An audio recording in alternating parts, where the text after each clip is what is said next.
Hello and welcome to Hollywood Headlines. I'm your host, Emma Hazard, and on tonight's episode, we're going to be talking about the latest news in Hollywood, starting with the critical acclaim for the recently released Minecraft movie. Hollywood Headlines starts right now.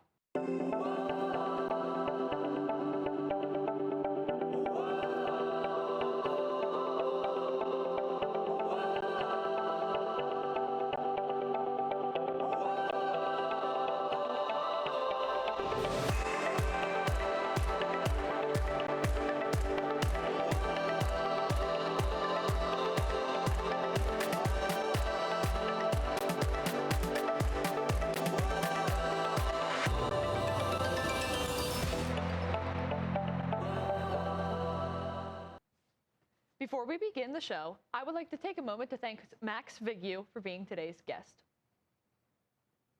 After years in development hell and months of unsettling audiences, a Minecraft movie released in theaters April 4th, 2025, based on the best-selling video game of the same name. The film earned $300 million in its opening weekend, earning the highest-grossing opening weekend for both a video game film and Hollywood film released this year. The film reunites director Jared Hess with Nacho Libre star Jack Black as Steve, joining Jason Momoa, Emma Myers, Sebastian Henson, and Danielle Brooks, and Jennifer Coolidge. The film received mixed reception by critics and audiences, with many divided over the film's humor and portrayal of the Minecraft world. Various memes from the film surfaced on social media, which caused various disruptions by viewers of the film. Max, have you seen the Minecraft movie? Would you be interested in a sequel?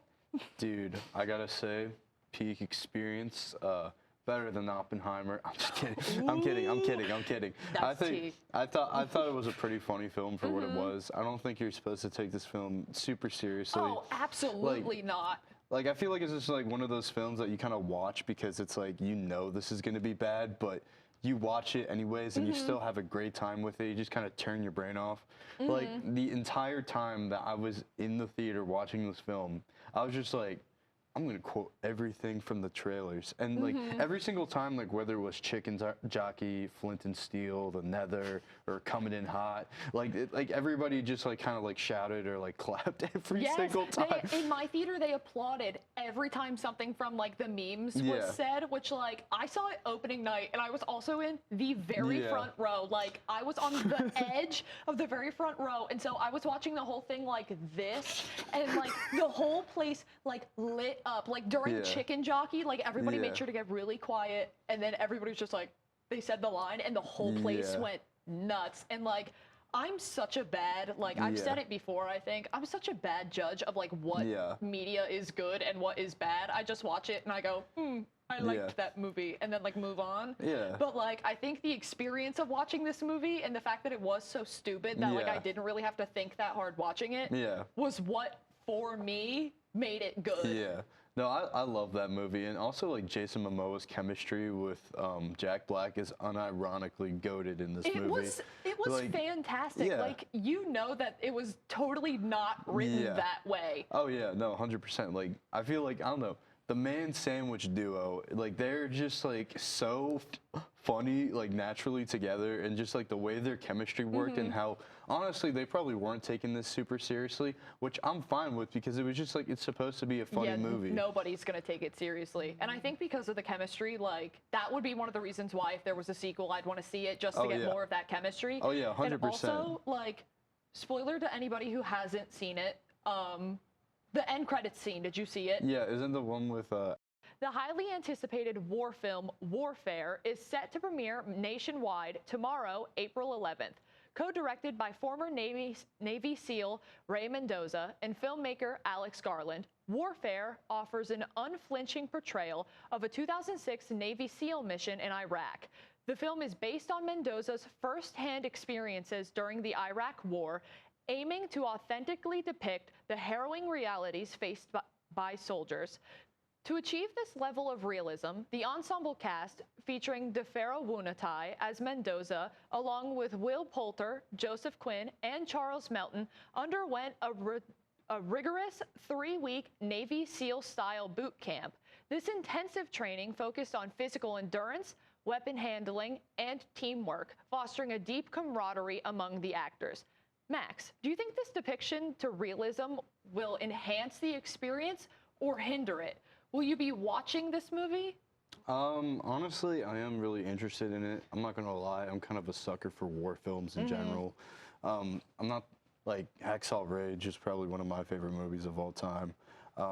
I just feel like in general, it's going to be interesting to see how this realism is going to affect the movie. I don't think it's necessarily going to hinder it, but at the same time, I feel like for some people, I could see how that could be like an obstacle for getting into the movie, especially because I know with like Saving Private Ryan, like a lot of like veterans, the reason why they had a hard time watching that movie was because they felt like it was so realistic to the point that like their PTSD started kicking in again.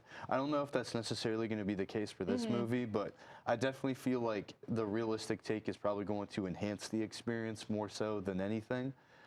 It's going to be interesting to see how I know a lot of people are comparing this to Civil War, even though Civil War and this film are completely different things in concept, but it is kind of interesting to see like the Garland style kind of coming through and to see how they're playing with a similar aesthetic and how that's going to affect this movie, but with a different concept.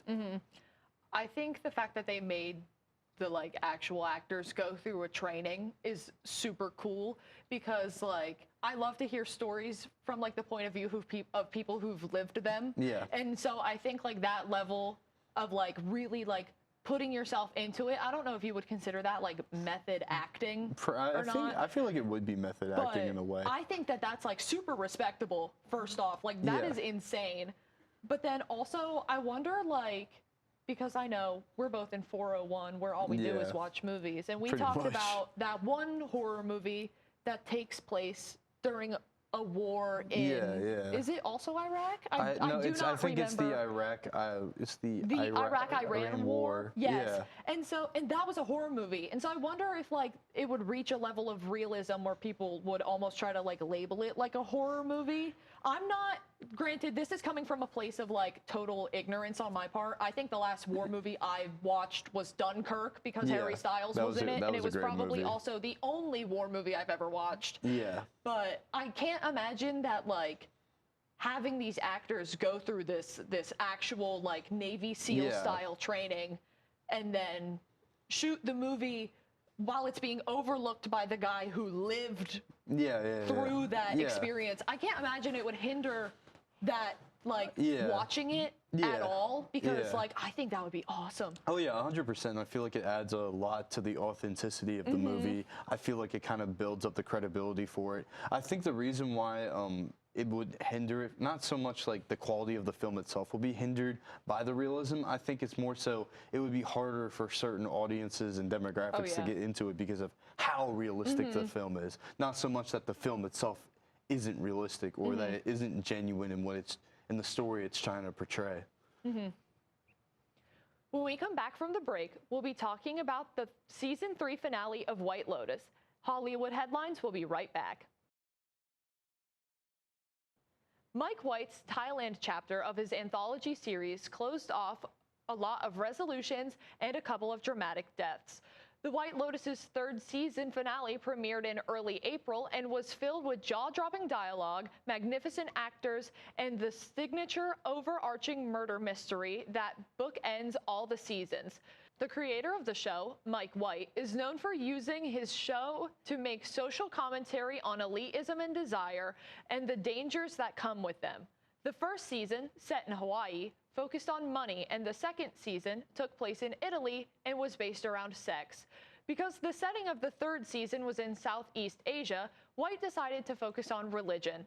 He stated he wanted to make a series to take, quote, a satirical and funny look at death and Eastern religion and spirituality, end quote.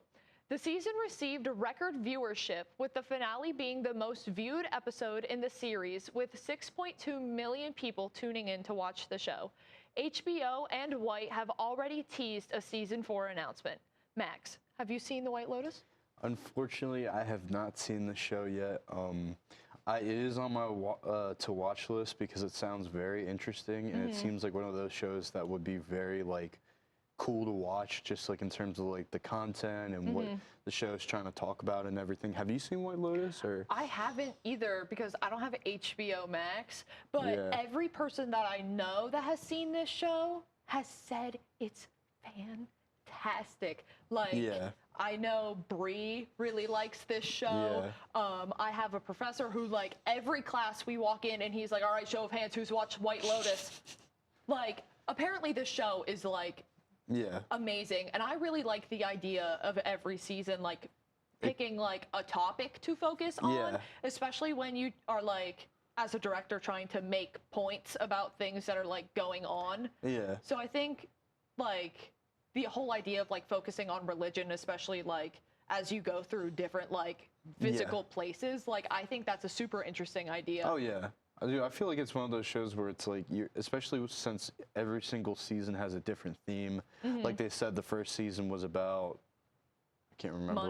Money. The second season was about sex, and then this season was about religion.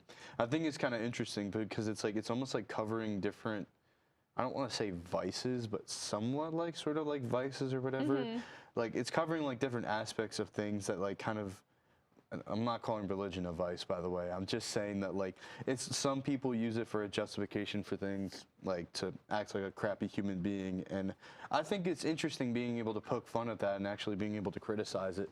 Now, I haven't seen the show, so I can't speak for how well it does that. But if it's like what everybody is saying it to be, then I guess it's pretty good. And I'll definitely have to check it out at some point. Yeah, and I think like using these topics and like doing it in a satirical way, especially when it's covering things that like everybody has kind of like seen or is like living through, like not to get like a little political, but like religion obviously is a big thing in like politics, despite the fact that like, you know, like they're supposed to be separate, but we're done. So like I think like being able to take that whole viewpoint kind of and make it into something funny and kind of have like a satirical viewpoint of like the things that are going on. I think that that's nice because I think that like being able to look at things from a different perspective, and in this point it would be that like funny perspective, does kind of help like at least me personally like feel better about them. It almost kind of reminds me of like South Park a little bit because they poke fun at everything.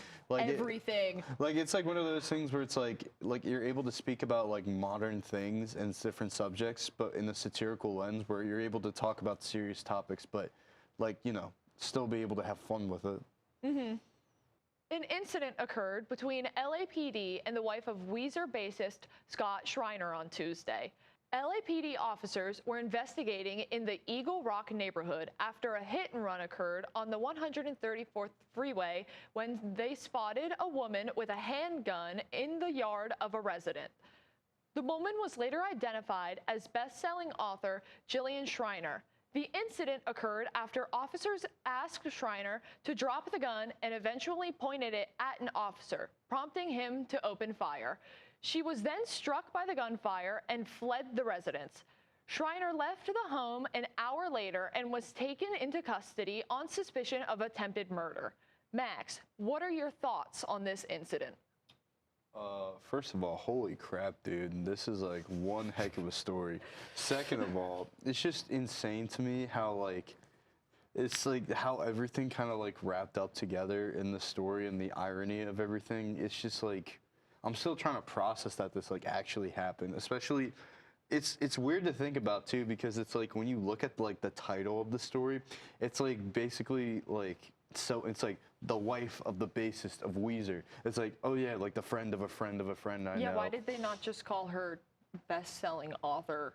Like, you could have made it so much shorter. The clickbait wasn't necessary. I think it's because like it's like the label of Weezer is there. I guess probably. So it's like oh, it's like Weezer True Crime, and it's Weezer True Crime. like I mean like it's that was like, a bar. That was a bar, I fear. Like I don't know. I feel like because it's like YouTube back in 2016. Like, you know, whatever has the most like messed up thumbnail or like the most messed up like line, like back, like you remember when those prank channels used to like talk about like absurd things. It's like, oh, this went gone wrong, gone whatever Yes. in the hood or something like that. Like Jake Paul used to do that. Yeah, pretty like much. A lot. Like yeah. I feel like that's kind of what they were getting with. But the actual story, anyways, I feel like it's just insane how this all sort of played out, and I hope justice comes for who it needs to come for. And it's just like, I don't know, like, do we really need to emphasize the Weezer part so much? Because I feel like a lot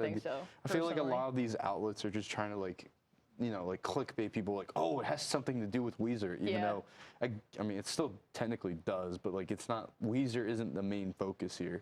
Also, I will say, I don't know like the main point of like why this happened. Like I really did not hear about this case until like filming. And all I can say is I don't know what she was trying to do, but I don't think it's gonna end well for her. Yeah, you know, when she's you going show down up, like Buddy Holly, you know?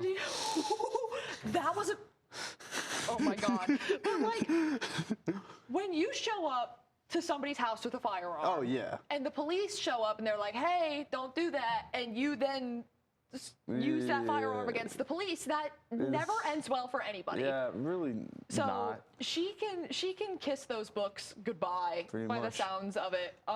Yeah, I don't think it's gonna end well for her at all. She's going down. And plus, like going from a hit and run to like attempted murder to showing up at somebody's house with a gun, like that's GTA. Oh yeah, no, that's not gonna end up well. Like that's just, like I said, true Weezer crime. For real, documentary on the way. We got Weezer true crime before GTA 6. No, literally, dude.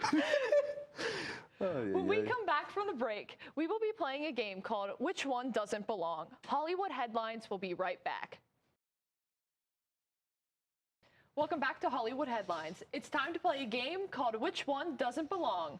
Max, I know you recently saw the Minecraft movie, so I'm going to ask you which of these actors was not featured in the Minecraft movie. Crap. You have 10 seconds to determine your pick of who was not featured in the film. Are you ready? Yeah, sure. Okay. Your options are Jason Momoa, Dylan O'Brien, Jennifer Coolidge, and Emma Myers. You have 10 seconds. Emma Myers? The correct answer was Dylan O'Brien. Oh. Wait, What? which one was Emma Myers? I'm pretty sure she was the sister. Oh. Yeah, she was the sister. Okay, yeah. I'm gonna be honest. I thought this game was just gonna be about like which meme didn't belong. Like I thought it was just gonna be like Chicken Jockey or the Nether or Flint and Steel. Like I was so confident going into this. It's okay. I got duped, bro. It's okay. It happens to the best of us. What the heck, Kevin? I'm kidding. I'm kidding. I love you, Kevin Lynch. Please don't kill me. Watch out, Emma. That's crazy. Well, that's all we have time for tonight's episode, but make sure to come back next week for the latest news in Hollywood. A big thank you to Max Vigil for coming into today's show. I'm Emma Hazard. Have a great weekend, Millersville.